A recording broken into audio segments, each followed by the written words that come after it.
Welcome to my information seeking behavior section. I thought it was interesting how less effort I put into finding credible information when it was concerned with more personal stuff versus when I was looking for information for school. Furthermore, my experiences were mostly online or through word of mouth, which was also really interesting. Shirky, a resource from this course, describes that in modern day society, thanks to the advent of the internet, it is easier than ever to produce media and information. For me, I look at blogs, which is a produced media that's really easy to produce and tends to be inaccurate and easy to publish on the internet. Another resource, Goldman, argues that the concerns of search engine bias are mainly regarding the reinforced popularity-based ranking search. I found through evaluating my own information-seeking behavior that I don't really consider this as a factor. I tend to take search results from the first 2 pages, which is obviously not good.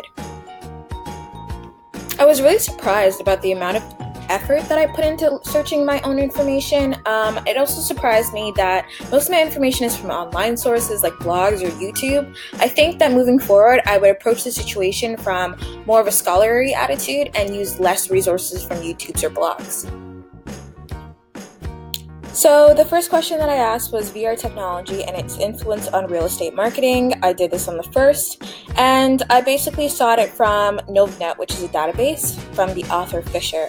I used this and thought it was secure because it's a secure database and it only provided scholarly data. I was very successful.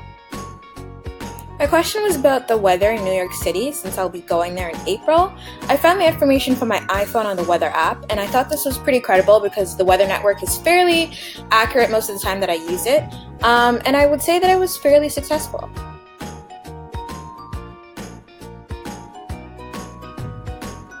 My question was, what is Alzheimer's disease? I found it off of an Alzheimer's Association account, and essentially I found that this was really credible because it was a reputable association and had sources and citations.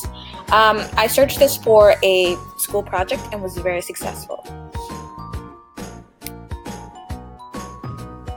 So my question was, what is bulletproof coffee? Lately I've been super into nutrition and wanted to know. I found it from a friend actually through word of mouth, and I don't think it was extremely credible. She did rave about it and had been doing it for a couple years, but I wasn't really successful in figuring out what exactly bulletproof coffee is. My question was, how many kids does Kourtney Kardashian have? And I did this on April 3rd. I found it from Complex News and thought it was fairly credible since Complex is known for its current popular culture media sources. I wasn't very successful because it didn't say the specific number and it only gave me a name of one of the kids, which was Penelope. So this question of what the benefits of XCT oil kind of goes hand in hand with bulletproof coffee. I found it on the same day and I sought it from the same friend through word of mouth. And again, I don't think it was very successful. The information was credible, but not extremely credible because it was only up to her own knowledge rather than actual sources. This question was the number of open electives in management program for the 4th year. I sought this information from the management office in person, and I would think that this is fairly credible since it came from the Dalhousie faculty themselves, and I was extremely successful in figuring out what open electives I should take and how many. On the 3rd of April, I made strawberry jam for the first time, and I wanted to know how long I could keep it in the fridge without sealing it. I found my information from a Google search, specifically from food jars. I think it was fairly credible information because the website itself was specialized about food in jars, and I think I was fairly successful.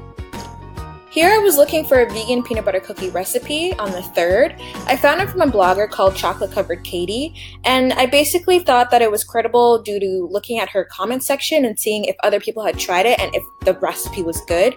I would say I was pretty successful because the cookies that I made were really delicious. So I wanted to know what ceremonial grade matcha powder was, and I did this on the 2nd, and I searched on YouTube. Basically, I looked for legitimate YouTuber accounts who specialize in health, food, and nutrition. I would say that I was highly successful because I figured out what the difference between ceremonial grade was and the non-ceremonial grade matcha.